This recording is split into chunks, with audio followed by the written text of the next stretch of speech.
ଆମର ଦୁଃଖ କାହିଁକି?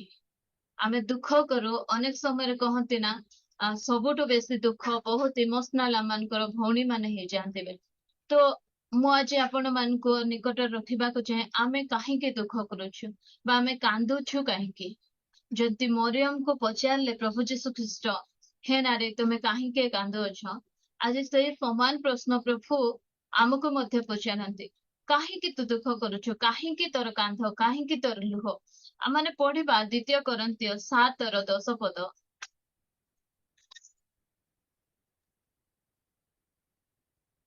କାରଣ ଈଶ୍ୱରଙ୍କ ଇଚ୍ଛାନୁସାରେ ଯେଉଁ ଦୁଃଖ ତାହା ପରିତ୍ରାଣ ନିମନ୍ତେ ଏପରି ମନ ପରିବର୍ତ୍ତନ ଜନ୍ମାଏ ଯାହା ସକାଶେ ଅନୁତାପ କରିବାକୁ ପଡେ ନାହିଁ, ମାତ୍ର ସାଂସାରିକ ଦୁଃଖ ମୃତ୍ୟୁ ଜନ୍ମାଏ। ଏକ୍ଚୁଆଲି ଆମର ଦୁଃଖ କଣ ପାଇଁ ପ୍ରିୟ ଭଉଣୀ ମାନେ? ଏ ସଂସାରର ବିଷୟ ନିମନ୍ତେ ଆମେ ଦୁଃଖ କରୁଛୁ ନା ପ୍ରଭୁ ଯୀଶୁ ଖ୍ରୀଷ୍ଟଙ୍କର ସେଇ ଆତ୍ମିକ ଜୀବନ ନିମନ୍ତେ ଆତ୍ମାଙ୍କର ଉନ୍ନତି ନିମନ୍ତେ ଆମେ ଦୁଃଖ କରୁଛୁ? ଅନେକ ସମୟରେ ଆମମାନଙ୍କର ଦୁଃଖ ସାଧାରଣତଃ ବହୁତ କଣ ଥାଏ? ଆମର ଦୁଃଖ ମତେ କିଏ ପଚାରୁନାହାନ୍ତି ସେଥିପାଇଁ ଆମମାନଙ୍କର ଦୁଃଖ ଅନେକ ସମୟରେ ଥାଏ। ମତେ ଏଟା ମିଳିଲା ନାହିଁ, ମତେ ସେଇଟା ମିଳିଲା ନାହିଁ। ଏ ପ୍ରକାର ବିଭିନ୍ନ ପ୍ରକାର ସାଂସାରିକ ବିଷୟ ଗୁଡିକ ନିମନ୍ତେ ଆମେ ଅନେକ ସମୟରେ ଦୁଃଖ କରିଥାଉ। କାହା ଦ୍ୱାରା ଅପମାନିତ ହେଲେ ଆମମାନଙ୍କୁ ଦୁଃଖ ଲାଗିଥାଏ, ଆମେ କାନ୍ଦି ପକାଇଥାଉ। ଅନ୍ୟ ଜଣ ଆମମାନଙ୍କ ସହିତ ନ ମିଶିଲେ ଆମେ କାନ୍ଦି ପକାଇଥାଉ। ଆମର ମନ ପସନ୍ଦର ଜିନିଷ ଆମକୁ ମିଳିଲା ନାହିଁ, ଯେମିତିକି ଛୋଟ ଛୁଆ ମାନେ ଦେଖୁ ଆମେ ଯାଉଥିବୁ ମାର୍କେଟରେ ହାତ ଧରିକିନା ସେମାନଙ୍କୁ ନେଇକିନା ଆମେ ଯାଉଥିବୁ, ରାସ୍ତାରେ କୋଉ ଦୋକାନ ଗୋଟେ ଦେଖିଲେ ସେ ଜିନିଷ ଯଦି ଆମେ କିଣି ଦଉନାହୁଁ ତାହେଲେ ଆମର ପିଲାମାନେ ଛାଟି ପିଟି ହେଇକିନା କାନ୍ଦନ୍ତି। କେତେଟା ପିଲା ତ ସେ ରାସ୍ତାରେ ଗୋଡି ଯାଆନ୍ତି, ସେ ପ୍ରକାର କାନ୍ଦନ୍ତି। ଅନେକ ସମୟରେ ଆମର କାନ୍ଦ ମଧ୍ୟ ସେ ପ୍ରକାର। ଆମକୁ ଯୋଉ ସମୟରେ ପ୍ରଭୁ ଆମେ ଯୋଉ ବିଷୟ ପାଇଁ ଆମ ପିଲାମାନେ କାନ୍ଦନ୍ତି, ଆଇସ୍କ୍ରିମ ପାଇଁ କାନ୍ଦନ୍ତି, ଚକୋଲେଟ ପାଇଁ କାନ୍ଦନ୍ତି, ବିସ୍କୁଟ ବେଲୁନ୍ସ ପାଇଁ କାନ୍ଦନ୍ତି, ଆମେ ଏସବୁ ବିଷୟ କିଛି ମୂଲ୍ୟ ନାହିଁ ବୋଲି ଅନେକ ସମୟରେ ଆମର ପିଲାମାନଙ୍କୁ ଦେଇନଥାଉ। ସେମାନଙ୍କର ଦେହ ଖରାପ ହେବ, ପାଗ ଠିକ ନାହିଁ, ଆଇସ୍କ୍ରିମ ଦେଲେ ଭଲ ନାହିଁ, ଥଣ୍ଡା ହେଇଯିବ, ଜ୍ୱର ହେଇଯିବ ବୋଲି ଆମେ ଅନେକ ସମୟରେ ଦେଇନଥାଉ। ଚକୋଲେଟ ଗୁଡିକ ବେଶୀ ଖାଇବା ଦ୍ୱାରା ତାର ଦେହ ଖରାପ ହେଇଯାଉଛି, ଦାନ୍ତ ପୋକଡା ହେଇଯାଉଛି, ସେଥିପାଇଁ ଆମେ ଦେବୁନି। ମାତ୍ର ଆମର ପିଲାମାନେ ଅନେକ ସମୟରେ ଜିଦି କରନ୍ତି, ନାଇଁ ମତେ ସେଟା ଦରକାର, ସେ ବେଲୁନ ଦରକାର, ସେ ଖେଳନା ଦରକାର, ଏମିତି କହି ଅନେକ ସମୟରେ ରାସ୍ତାରେ ସେମାନେ ଗୋଡା ତୋଡା ହେଇକିନା କାନ୍ଦନ୍ତି। ଆମେ ଜାଣିଛୁ ଯେ ସେ ସବୁ ବିଷୟର କିଛି ମୂଲ୍ୟ ନାହିଁ, ତେଣୁ ଆମର ପିଲାମାନଙ୍କୁ ଆମେ ସବୁ ସମୟରେ ସେଟା ଦେଇନଥାଉ। ଅନେକ ସମୟ ଆମେ ମଧ୍ୟ ସେ ପ୍ରକାର ଅନେକ ଗୁଡିଏ ବିଷୟ ନିମନ୍ତେ ଆମେ କାନ୍ଦୁଥାଉ। ଆମ ପରମେଶ୍ୱର ମଧ୍ୟ ଦେଖିଥାନ୍ତି ଏ ସାମାନ୍ୟ ଛୋଟିଆ ମୋଟିଆ ବିଷୟ ପାଇଁ ପିଲାମାନେ କାହିଁକି କାନ୍ଦୁଛନ୍ତି ବୋଲି, କାହିଁକି ଦୁଃଖ କରୁଛନ୍ତି ବୋଲି। ପ୍ରିୟ ଭଉଣୀ ମାନେ, ମୁଁ ଆଜି ଆପଣମାନଙ୍କ ନିକଟରେ ରଖିବାକୁ ଚାହେଁ ଆମର ଦୁଃଖ କାହିଁକି, କଣ ପାଇଁ ପ୍ରିୟ ଭଉଣୀ ମାନେ ଆମେ ଦୁଃଖିତ ଅବସ୍ଥାରେ ଅଛୁ? ଅନେକ ସମୟରେ ଆମେ ଭଉଣୀ ମାନେ ନିଜକୁ ଆମେ ତରସ ଖାଇଥାଉ, ନିଜକୁ ନିଜେ ଆମେ ତରସ ଖାଇଥାଉ। ଆମର ଭାଷାରେ କଲା ପରେ ମୁଇଁ ବିଶ୍ୱାସ ମୁଇଁ ବାପଡିଟା ବୋଲି ଆମେ ଅନେକ ସମୟରେ ଭାବିଥାଉ। ସେ ପ୍ରକାର ନାହିଁ, ଆମେ ସେ ପ୍ରକାର ନାହିଁ। ଆମେ ନିଜକୁ ନିଜେ ଏନକରେଜ କରିବା, ଆମେ ତରସ ଖାଇବା ନାହିଁ ନିଜକୁ ନିଜେ। ପ୍ରଭୁ ଚାହାନ୍ତି ଆମେ ନିଜେ ନିଜକୁ ଆମେ ଉତ୍ସାହିତ କରିବା। ତେଣୁ ମୁଁ କହେ ଆପଣ ମାନଙ୍କର ଦୁଃଖ କାହିଁକି? ଆମେ ଏଥିପାଇଁ ଦୁଃଖିତ ହେବା, ପ୍ରଭୁ ଗତ ଦିନ ମାନଙ୍କରେ ତୁମେ ମତେ ଯେ ପ୍ରକାର ତୁମର ପ୍ରେଜେନ୍ସ ଯେ ପ୍ରକାର ମୁଁ ପାଉଥିଲି ସେ ପ୍ରକାର ପାଇ ପାରୁନାହିଁ ବାପା, ତୁମେ ଦୟାକରି ମତେ ସେ ପ୍ରେଜେନ୍ସ ଦିଅ। ଏଥିପାଇଁ ଆମର ଲୁହ ଗଡିବାର ଅଛି। ଗତ ଦିନ ମାନଙ୍କରେ ମୁଁ ଚର୍ଚ୍ଚରେ ଗଲେ ତୁମ ରବକୁ ମୁଁ ଶୁଣି ପାରୁଥିଲି, ଏ ଦିନ ମାନଙ୍କରେ ମତେ ଆଉ ସେ ରବ ମୁଁ ଶୁଣି ପାରୁନାହିଁ ବାପା, ସେଥିପାଇଁ ମତେ ତୁମେ ଦୟା କର। ଏହି କାନ୍ଦ ଆମମାନଙ୍କର ହେବାର ଅଛି ପ୍ରିୟ ଭଉଣୀ। କାଲି ବହୁତ ସୁନ୍ଦର ଭାବରେ ଆମମାନଙ୍କ ଫାଷ୍ଟିଂ ପ୍ରେୟରରେ ପ୍ରଭୁ ଉଦ୍ଦୀପିତ କଲେ। ସେଇ ଉଦ୍ଦୀପନା ନିମନ୍ତେ, ସେଇ ପ୍ରଭୁଙ୍କର ପ୍ରେଜେନ୍ସ ନିମନ୍ତେ ଆମେ ସବୁ ସମୟରେ ଆତୁର ହେବାର ଅଛି ପ୍ରିୟ ଭଉଣୀ ମାନେ। ଆମର କାନ୍ଦ ସେଥିପାଇଁ ହେବାର ଅଛି। ମୁଁ ଆଗ ପରି ଲୋକମାନେ କଣ କହିଲେ ସହି ପାରୁନାହିଁ, ମୁଁ ପୁନର୍ବାର ସେ ବଚସା କରିବାଟା ଛାଡି ଦେଇଥିଲି ପ୍ରଭୁ, ଆହୁରି ଥରେ ମୁଁ ଆରମ୍ଭ କରିଦେଇଛି, ମତେ ଦୟାକରି ସାହାଯ୍ୟ କର। ଏସବୁ ବିଷୟ ନିମନ୍ତେ ଆମର ଦୁଃଖ ହେବାର ଅଛି ପ୍ରିୟ ଭଉଣୀ ମାନେ। ଏଟା ମିଳିଲା ନାହିଁ, ସେଟା ମିଳିଲା ନାହିଁ, ସେଥିପାଇଁ ଆମେ ଦୁଃଖ କରିବା ନାହିଁ। ଏ ସ୍ଥାନରେ ଅନେକ ଆମେ ଦେଖୁ, କେତେ ଗୁଡିଏ ସ୍ତ୍ରୀ ଲୋକମାନଙ୍କ ବିଷୟରେ ଦେଖିବା, ସେମାନଙ୍କ ଇମୋସନ ବିଷୟରେ ଆମେ ଦେଖିବା, ସେମାନେ କେମିତି ସ୍ତ୍ରୀ ମାନେ ଯଦ୍ୱାରା କି ସେ ବିଷୟ ଗୁଡିକ ନିମନ୍ତେ ଅନେକ ସମୟରେ ସେମାନେ ଦୁଃଖଗ୍ରସ୍ତ କରନ୍ତି।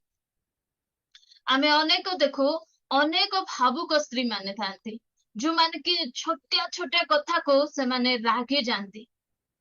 କଥା କହିଲେ ସେମାନେ ରାଗି ଯାଆନ୍ତି, ଟିକେ ଟିକେ କଥାକୁ, କିଛି ନଥିବ ଏଟା ଗୋଟେ ରାଗବାର ବିଷୟ କି, ସେଥିପାଇଁ ସେମାନେ ରାଗି ଯାଆନ୍ତି।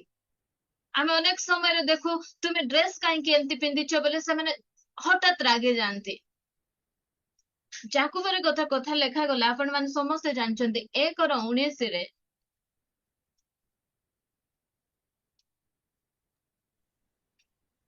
ହେ ମୋର ପ୍ରିୟ ଭାଇମାନେ, ତୁମ୍ଭେମାନେ ଏହା ଜ୍ଞାତ ଅଛ, ପ୍ରତ୍ୟେକ ଜଣ ଶୁଣିବାରେ ତତ୍ପର, କହିବାରେ ଧୀର, ପୁଣି କ୍ରୋଧ କରିବାରେ ଧୀର ହେଉ।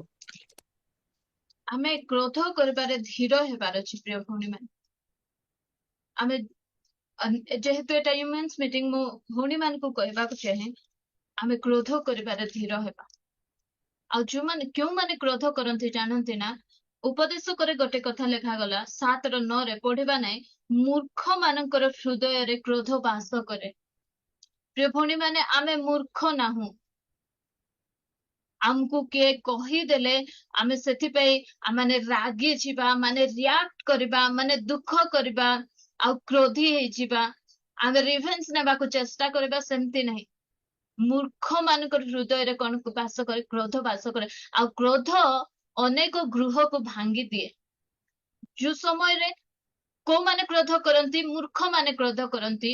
ମାତ୍ର ପ୍ରଭୁ ଆମମାନଙ୍କୁ ହିତୋପଦେଶରେ କହୁଛନ୍ତି, ଜ୍ଞାନବତୀ ସ୍ତ୍ରୀ ଆପଣା ଗୃହ ଗୁନ୍ଥେ। ଆମେ ଜ୍ଞାନବତୀ, ପୁରା ଜ୍ଞାନ କଣ କରେ? ଘରକୁ ଗୁନ୍ଥେ। ଜ୍ଞାନର ଅପୋଜିଟ କଣ? ମୂର୍ଖ। ମୂର୍ଖ ସ୍ତ୍ରୀ ମାନେ ଅନେକ ସମୟରେ ନିଜର ଘରକୁ ଭାଙ୍ଗି ପକାନ୍ତି। ପ୍ରିୟ ଭଉଣୀ ମାନେ, ଆମେ ଜ୍ଞାନବାନ ସ୍ତ୍ରୀ ମାନେ ହେବା, ଆମେ ଜ୍ଞାନବତୀ ସ୍ତ୍ରୀ ହେବା, ଯୋ ଦ୍ୱାରା କି ଆମର ଘରକୁ ଆମେ ଗୁନ୍ଥିକିନା ରଖିବା। କିଏ କିଛି କହିଦେଲେ ଆମେ ସହିଦେବା। ଆମର ଗୋଟେ ରେଗ ଅଛି ନା, ଆମେ ଘର କରିଛୁ ବୋଲେ ଆମର ଉପରେ ପଥର ପଡିଲେ ମଧ୍ୟ ଆମେ ସହିବାର ଅଛି। ଆମେ ରାଗି ଯିବା, ହଠାତ୍ ଯଦି ଆମମାନଙ୍କର ସର୍ଟ ଟେମ୍ପର ଥିବ, ତାହେଲେ ଅନେକ ସମୟରେ ଆମର ଘରକୁ ଆମେ ଭାଙ୍ଗି ଦେଇଥାଉ। ଏସବୁ ଆମକୁ କେତେବେଳେ ଆମମାନଙ୍କୁ କଷ୍ଟ ଲାଗେ, ଯୋ ଦ୍ୱାରା କି ଆମେ ରାଗି ଯାଇଥାଉ। ଆଉ ରାଗିବା ଦ୍ୱାରା ଆମେ ନିଜେ ନିଜର ନଷ୍ଟ କରୁ, ଆମେ ନିଜର କ୍ଷତି କରୁ, ତା ସହିତ ଆମର ସହିତ ଯେମାନେ ରୁହନ୍ତି ସେମାନଙ୍କର ମଧ୍ୟ ଆମେ କ୍ଷତି କରୁ। ଆକୁ କିଛି କହିବାର ନାହିଁ, ଟିକେ ଟିର କରବ କାଚା ମର୍ଚି ପରି, ଏ ପ୍ରକାର ୱାର୍ଡ ଯାକ ଆମ ପ୍ରତି ଆମ ପରିବାର ଲୋକମାନେ ବ୍ୟବହାର ନ କରନ୍ତି। ଆମେ ଆମମାନଙ୍କର ସ୍ୱଭାବ ଏ ପ୍ରକାର ଥାଉ ଯେ ଲୋକମାନେ ଆମମାନଙ୍କୁ ଦେଖିଲେ ନାହିଁ ଗୋଟେ ନାଇଁ ଶାନ୍ତ ସ୍ୱଭାବର, ଏ ପ୍ରକାର ସ୍ୱଭାବ ଆମେ ଧରୁ। ପ୍ରିୟ ଭଉଣୀ, ଆମେ ବେଶୀ ଭାବୁକ ନ ହେଇଯାଉ, ବେଶୀ ମାନେ ଇଏ ନ ହେଇକିନା ଆମମାନେ କଣ ନ କରିବାର ଅଛି? ଅନ୍ୟମାନେ ଯୋଉ ସମୟରେ ଆମମାନଙ୍କୁ ରଗାନ୍ତି, ଆମେ ସେ ସମୟରେ ରାଗିବା ନାହିଁ। ସେ ସବୁ ବିଷୟ, ଏ ଭୌତିକ ବିଷୟ ଗୁଡିକ, ଏ ଜାଗତିକ ବିଷୟ ଗୁଡିକ ଆମମାନଙ୍କ ଜୀବନକୁ ବେଶୀ ପ୍ରଭାବ ନ ପକାଉ। ତେଣୁ ଆମେ ପ୍ରତ୍ୟେକ ସମୟରେ ଆମମାନଙ୍କର ପ୍ରାର୍ଥନାର ଜୀବନକୁ ଆମେ ବଳିଷ୍ଠ ରଖି ପ୍ରଭୁଙ୍କୁ କହୁଥିବାର ଅଛି, ପ୍ରଭୁ ମତେ ଏ କ୍ରୋଧରୁ ଜୟଲାଭ କର। କିଏ ଟିକେ କଣ କହିଦେଲେ ମୁଁ ବହୁତ ରାଗି ଯାଉଛି। ଅନେକ ସମୟରେ ଆପଣ ମାନେ ଦେଖିଥିବେ, ଆମ ସାମ୍ନାରେ କିଏ ଗୋଟେ ସାଉଣ୍ଡ କରି ଖାଉଥିଲେ ଆମେ ମାନେ ବହୁତ ଇରିଟେଟ ହେଇଯାଇଥାଉ। ଇରିଟେଟ ଲାଗେ, ରାଗ ଲାଗେ। ସେ ରାଗ ଅନେକ ସମୟରେ ଆମେ ଦେଖାଇ ନଥାଉ, ମାତ୍ର ବହୁତ ରାଗ ଲାଗେ ତାର ଉପରେ। ମତେ ସେମିତି ଲାଗୁଥିଲା। ମୁଁ ପ୍ରାର୍ଥନା କରୁ, ପ୍ରଭୁ ସେମାନେ ଏମିତି ସାଉଣ୍ଡ କରି ଖାଇଲେ ମତେ ବହୁତ ରାଗ ଚିଡୁଛି ବୋଲି ମୁଁ ନିଜକୁ ନିଜେ ପ୍ରାର୍ଥନା କଲି, ପ୍ରଭୁ ଏଥିରୁ ବାହାର କର। କିଛି କହି ସିନା ପାରୁନାହିଁ ପ୍ରଭୁ, ମାତ୍ର ମତେ ବହୁତ ରାଗ ଲାଗୁଛି, ମାରିଦେବାକୁ ଇଚ୍ଛା ହଉଛି, ସିଆଡେ ଯା ବୋଲି କହିବାକୁ ଇଚ୍ଛା ହଉଛି। ଏ ପ୍ରକାର ଛୋଟିଆ ଛୋଟିଆ ବିଷୟ ନିମନ୍ତେ ଆମମାନଙ୍କୁ ବହୁତ ରାଗ ଚିଡେ, ବହୁତ ଇରିଟେଟ ହଉ। ପ୍ରିୟ ଭଉଣୀ ମାନେ, ଏସବୁରୁ ମଧ୍ୟ ପ୍ରଭୁଙ୍କୁ କହିବାର ଅଛି, ପ୍ରଭୁ ଏ ସବୁ ବିଷୟରୁ ମଧ୍ୟ ଆମକୁ ଟିକେ ବାହାର କର, ଓଭରଲୁକ୍ କରିବା ପାଇଁ ତୁମେ ଆମମାନଙ୍କୁ ସାହାଯ୍ୟ ଦିଅ। ପ୍ରିୟ ଭଉଣୀ ମାନେ, ଆମେ ବେଶୀ ଭାବୁକ ହେଇ ନିଜକୁ ଆମେ କିଏ କଣ କହିଦେଲେ ଆମମାନେ କ୍ରୋଧୀ ହେଇଯିବା ନାହିଁ, ଆଉ ଆମମାନେ ସେଥିପ୍ରତି ଆମମାନଙ୍କର ଦୁଃଖକୁ ଆମମାନେ ପ୍ରକାଶ କରିବା ନାହିଁ। ଆଉ ଗୋଟେ ବିଷୟରେ ଭଉଣୀ ମାନେ ବହୁତ ଦୁଃଖ କରନ୍ତି, ଅନ୍ୟ ସହିତ ନିଜକୁ ତୁଳନା କରି।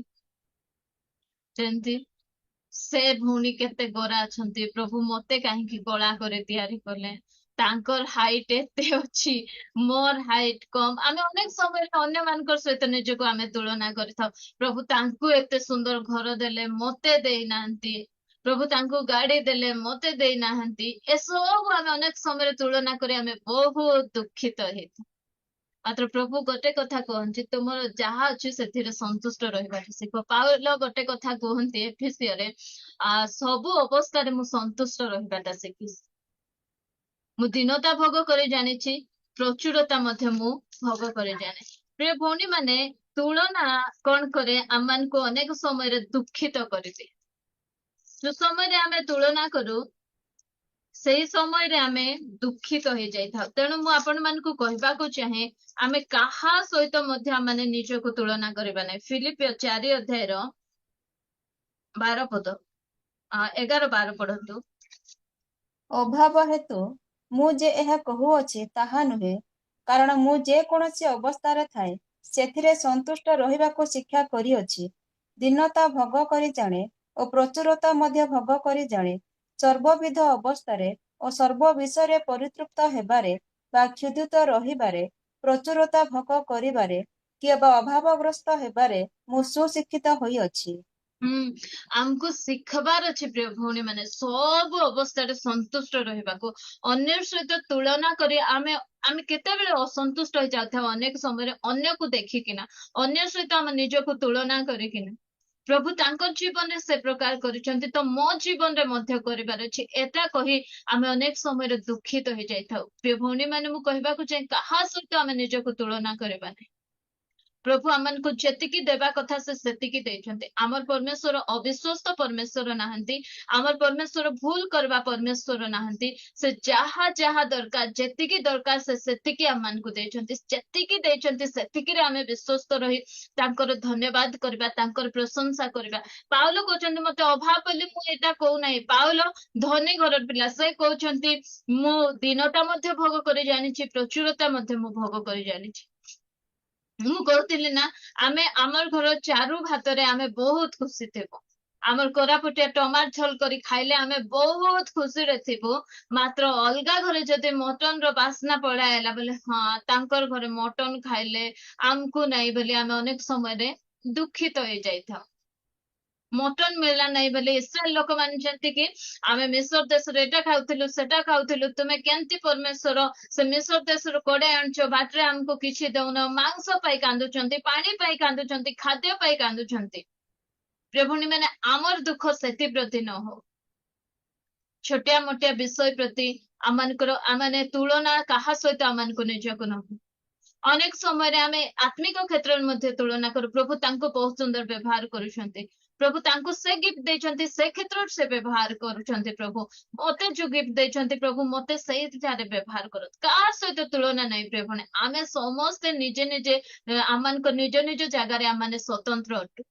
ମୋ ପରି କେହି ମଧ୍ୟ ନାହିଁ। ମୋର ପରମେଶ୍ୱର ମତେ ସ୍ୱତନ୍ତ୍ର କରି ତିଆରି କରିଛନ୍ତି। ତେଣୁ ମୁଁ କାହା ସହିତ ତୁଳନା କରିବିନି। ମୁଁ ତା ପରି ହେବି, ମୁଁ ତା ପରି ହେବି, ମୁଁ କାହା ପରି ହେବି ନାହିଁ, ମୁଁ ମୋର ପରି ହେବି। ଆଉ ମୋ ଜୀବନରେ ଖ୍ରୀଷ୍ଟଙ୍କୁ ମୁଁ ପ୍ରକାଶିତ କରିବି। ଏଇ ମନୋଭାବ ଆମେ ପ୍ରତ୍ୟେକ ସମୟରେ ରଖୁ। କାହା ସହିତ ଆମେ ନିଜକୁ ତୁଳନା ନ କରୁ।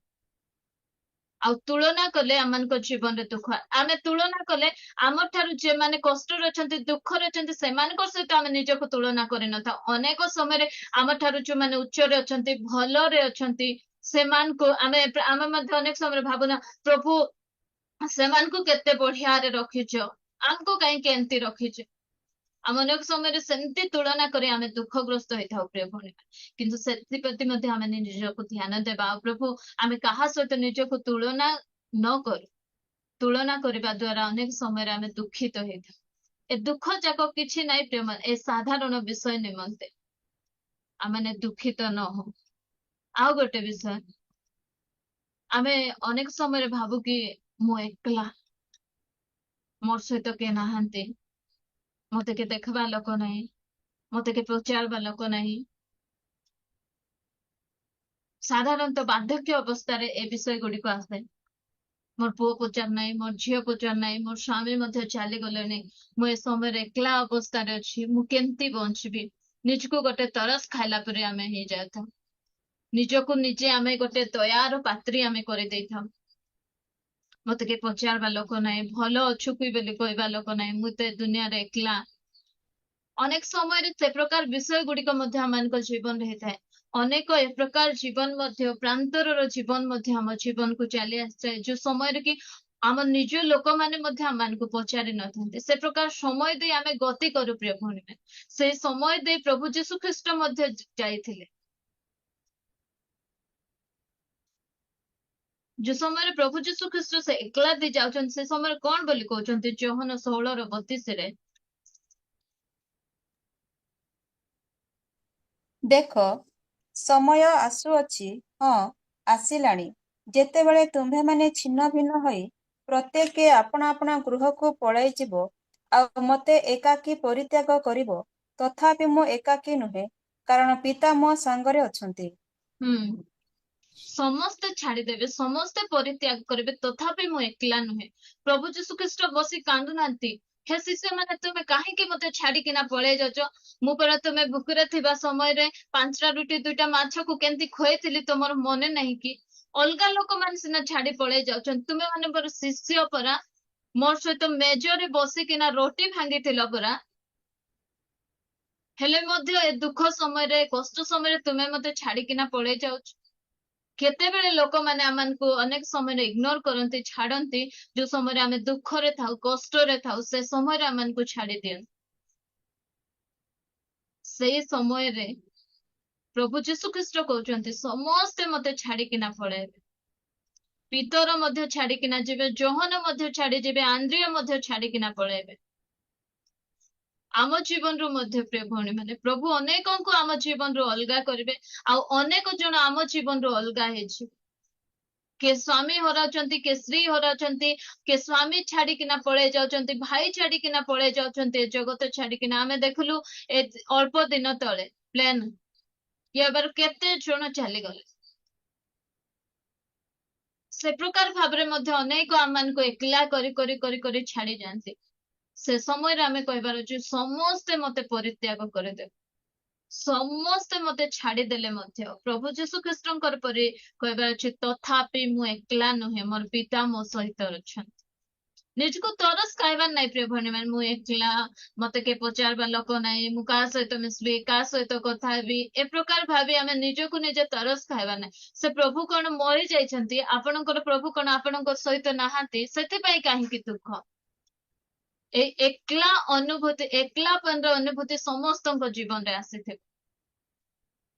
ଏମିତି ଗୋଟେ ସମୟ ଆଇବ ଯାହାକୁ ଆମେ ହାତ ଧରିଥିବୁ, ସେ ସ୍ୱାମୀ ମଧ୍ୟ ଅନେକ ସମୟରେ ଆମ ସହିତ ଖରାପ ବ୍ୟବହାର କରିଥିବେ।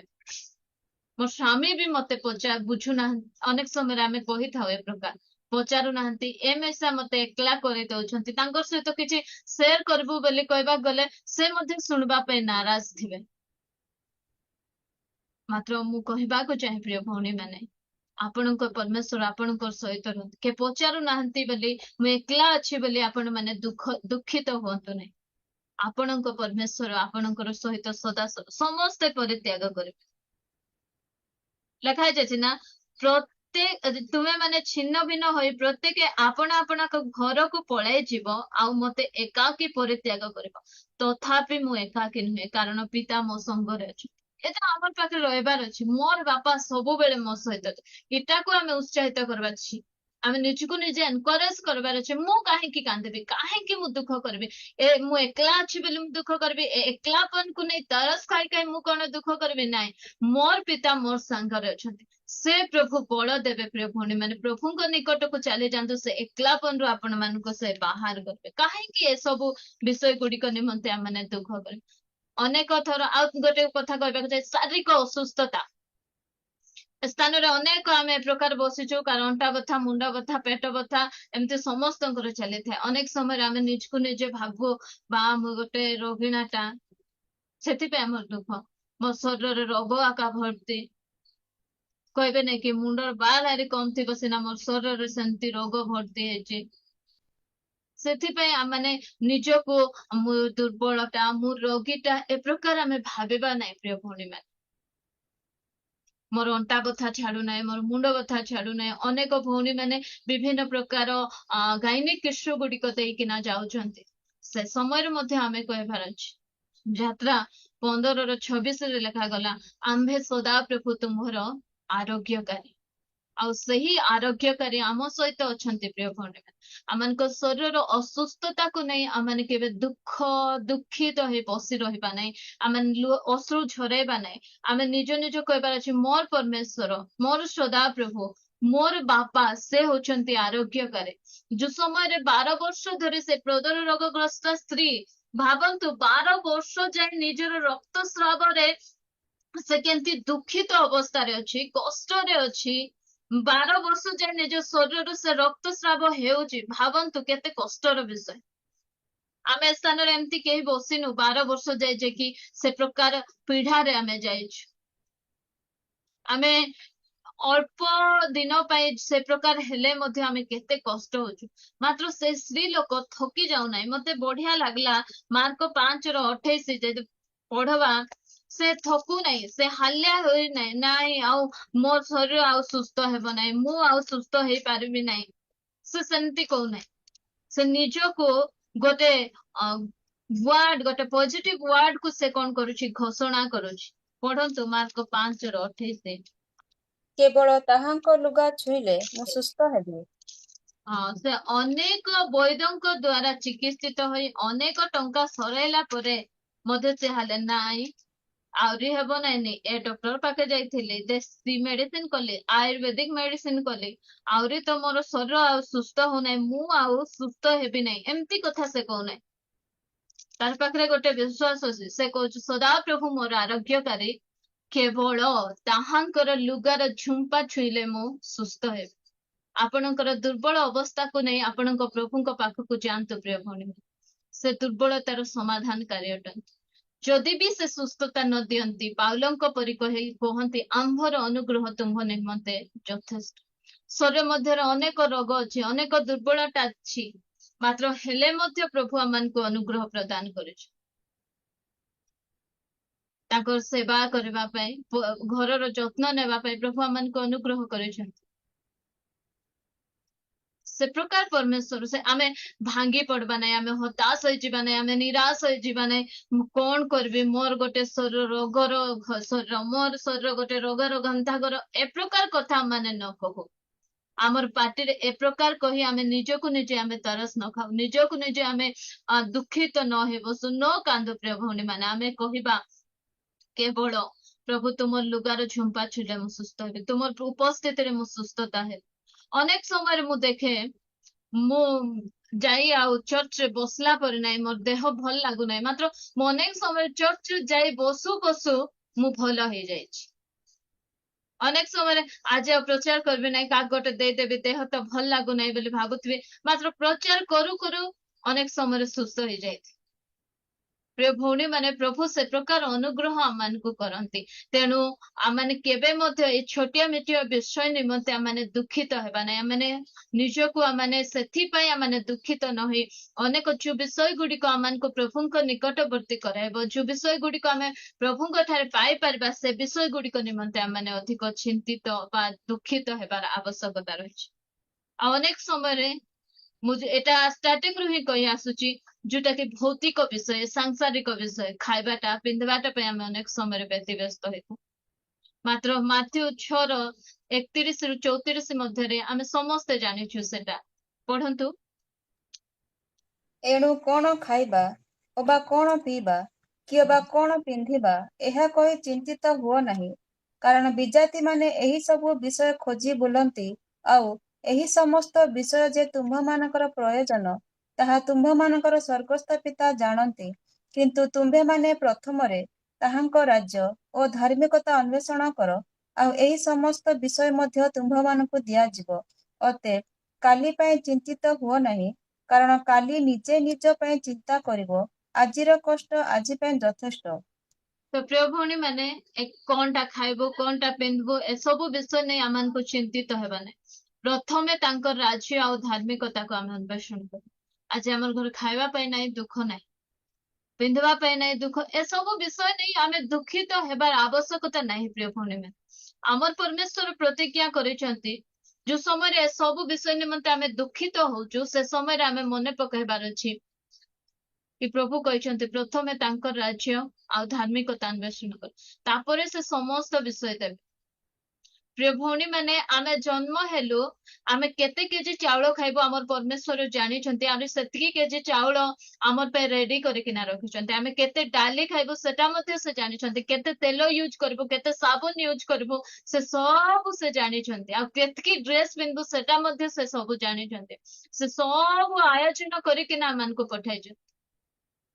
परमेश्वर प्रथमे एदन उद्यान को तैयारी कले प्रथमे से आदम को तैयारी करना प्रथमे एदन उद्यान को तैयारी कले आदम को समस्त आवश्यकता को तैयारी कला तापरे से आदम को नहीं रखले आउ सही परमेश्वर आज मो निमंते मध्य सब विषय तैयारी करी सारला परे से मते जगत को पठाई तो ए छोटिया मोटिया विषय निमंते आम ऑपरेट हेबानी अनेक समय एबे पिला माने नुआ क्लास को जिबे कोठु पैसा आइबो केंती करी जॉइन करबो आपण जदि परमेश्वर इच्छा अनुसार चलुचंती से परमेश्वर निश्चिंत भाव आपणकर जत्न नेबे आ सुरक्षा भाव आपण मानकर पुओ झियो मानकु बहुत सुंदर भाव समस्त आवश्यकता दे गोटे विषय प्रथम सबुठारु फास्ट प्रभु को रखु एटा मिलु नाही सेटा मिलु नाही बोली कांदंतु नाही प्रभु आपणक जीवन रे प्रथम अछंती जहा आपणक दरकार प्रभु जानिचंती दरकार नहीं जहा आपणकर आवश्यक आवश्यक विषय प्रभु से जगाए जहा जहा आमान जीवन रे आवश्यक से आमानकर जगाइबा परमेश्वर घर दरकार से उपयुक्त समय घर देव आज खाइबा को दरकार से उपयुक्त समय आपन को खाइबा को दरकार जदि आपन को आज कार दरकार ताहले मध्य परमेश्वर कार रो आवश्यकता अछि से निश्चित भाबरे आपन को सेटा मध्य देबे सेति पे आमे ए सब विषय निमंते हमको दुखित हेबार आवश्यकता नै आमे अनेक समय रे हमको घुड़ेबा पई हमर देह को घुड़ेबा पई पोशाक थिले मध्य आमे अनेक समय रे आमे दुखित काहे कि नै मते रानी हार नै बोली आमे अनेक समय रे दुख करे विभाग रे सब ओले बिले हेतिबे कि नै हमकु मिसा टिके छाबा ए तांकर केते सुना अछि मते हार नै बोली आमे अनेक समय दुख बोली हार आमानकर अति आवश्यकता विषय नै प्रिय भौणी मान जदि जेबे प्रभु चाहेबे तुमको सुना गहना मध्य आवश्यक बोले से निश्चिंत रूपे सेटा मध्य देबे सेति पे आमानकर दुख सेति पय हेबार आवश्यकता नै ए भौतिक विषय गुडी को निमंते कॉटन साड़ी रे मध्य आमानकर देह ढांकी हेबो पाट साड़ी रे मध्य देह ढांकी हेबो प्रभु जानी चंती तू पाट साड़ी मेंटेन करी पिंधी पारबो नै बोली से देउ नाहंती सेति पे हमको सूता साड़ी दउछंती सेति पे खुशी रे रहन काहे कि तते पाट साड़ी देबी निजे धोई पारबो नै तापर जयपुर नै कि ना ड्राई क्लीनिंग करबा को हेबो ऑटो रे जेबो स्कूटी रे जेबो कि काहे कि एते व्यस्त बोली प्रभु एबे जे आमान को देई नाहंती सेति पे व्यस्त हेबा नै प्रिय भौणी माने भौतिक विषय गुडी को निमंते केबे मध्ये दुखित हुअंतु नै मु कहबा को चाहे जहा हमर आवश्यक प्रभु ताहा मान को देछ मो मोर पाके एते भलो कलेक्शन न थाए साड़ी न थाए जहा भाई भौणी माने दियंती ताहा पिंदे तते किछि भी सा लागु नै कि सब लोग भल भलटा पिनथिले जेंती सेंतेटा मते लागे नै काई सियाडे मोर माइंड को अनेक समय मु निये नै के कहले टिके हो नि कि बोलबे तापर अछि बोली कि ना मु आउथरे सेटा को डिलीट करते कारण ए सब विषय निमंते आमे हमर दुख नै प्रिय भौणी एटा पे बसी आमे दुख करबो एटा केउ माने दुख करंती सान पिला माने दुख करथिबे आवर प्रकाश प्रतिभा माने ताकू भलटा देलु मते नै सेंती दुख करन किंतु आमे से सब विषय रे आमे दुखित हेबा नै प्रभु हमन को जहा देचंती से हमर पई भलो बोली सेटा देचंती से दिन आमे जानि परबा जे आमे प्रभु को जदी कंप्लेन करे थाउ प्रभु एटा देलो नै सेटा देलो नै से दिन हमको कहबे जो दिन तांकर सहित साक्षात त काहे कि देली नै जानि छु ना एटा देथिले तू एंती हेथांतो ए जगह को आसी पारे न थांतो सेथि पई मु तते देली नै बोले धन्यवाद प्रभु तुमे मते देई न हो बोले आमे से दिन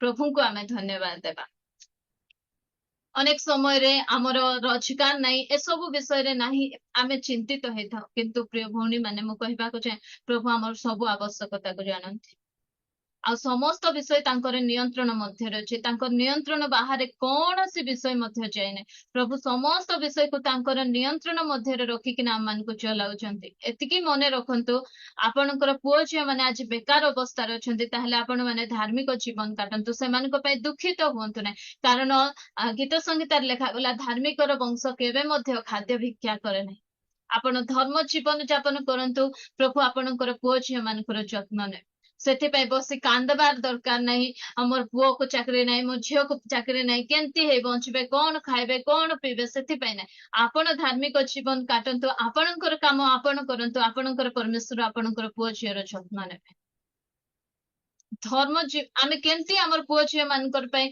सेमानकर भविष्यत विषय को आमे संचय करि जेबा जे समय आमे धार्मिक जीवन काटबा दाऊद बढ़िया कथा कहते मु युवा थिली वृद्ध हेली मात्र धार्मिक को खाद्य भिक्षा करिवार मु देखि नै आ सेही परमेश्वर आज मध्य जीवित अछंती से आमर वंश को मध्य जदि आमे धार्मिक वंश से केबे मध्य खाद्य भिक्षा से खाइबा पीबा पे दौरान बोलबने तापय वैकेंसी रेडी थिबा रे अनेक काम ता निमंते आमे केवल गोटे विषय करबा आमे आमे धार्मिक जीवन काटिबा आउ गोटे विषय अनेक समय लोक माने जानी सुनी आमको कष्ट दियंतु आकु बाधु आकु एंती हेउ बोली अनेक समय रे से माने जानी सुनी कष्ट दियंती आमे एते मूर्ख भौणी माने जे सेमान तो जानी सुनी तम कांदले सेमान को खुशी लागबो सेति पई तमे सेमान को सामना राका बसी कांदुथिबो आमे अनेक जन अछंती जे आकु कष्ट हेउ आकु टिके कंदाइबे आका बोली आमनको कष्ट दियंती आमनको इरिटेट कला परे काम करंती से समय रे आमे दुखित हेबार नै आमे प्रभु को धन्यवाद देवार अच्छी प्रभु गौरव करवार अच्छी प्रभु महिमा करवार अच्छी प्रभु से ए प्रकार परमेश्वर से आम जत्न नहीं कि आसुच तो आमर दुख कहीं प्रिय भौणी माने ए छोटिया मोटिया विषय निमंते आमे कहीं दुखित हेबा आमको के पचारू नाहंती अनेक समय आमर कम आउरी गोटे दुख सबुठु बड़ दुख मते तुमे बुझुन आमर स्वामी मान को वर्ड आमे बहुत थर व्यवहार करथु मते टिके बुझ मते कहीं बुझुन आमको के बुझबे नहीं प्रिय भौणी माने आमको एमती गोटे ज्ञानवान व्यक्ति तैयारी करिसंती आमको एते आश्चर्य और भयंकर भावरे से निर्मित करिसंती आमको बुझबा पई का पाखरे मध्ये सेतिकी बुद्धि नाही तो आमर परमेश्वर आमको बुझुचंती प्रभु तुमे मते बुझुच सेतिकी यथेष्ट आम कौन आमर पिला मते टिके बुझ रे मोर कष्ट को टिके बुझ बोले आमर पिला मान को आमर स्वामी को कहू सासु ससुर को मिसा कहि हेबो जे कहले काहे खराब भाबे बोली कहि हो नै तो ए प्रकार विषय गुडी को हमको हुए तो आमे सेथि पई दुखित मु एते कष्ट करूची सकाळु संध्या जे एते सब काम करूची मात्र मोर स्वामी मिसा मते टिके बुझु नांती मोर पिला मान मते बुझु नांती जियो तो बड़ हेलानी से हेले टिके बुझी थांता ए प्रकार आमे कही आमे निजे को आमे दुखित करू आमे निजे को निजे आमे तरस खाइता प्रिय भौणी माने सब विषय को नै आमे तरस खाइबा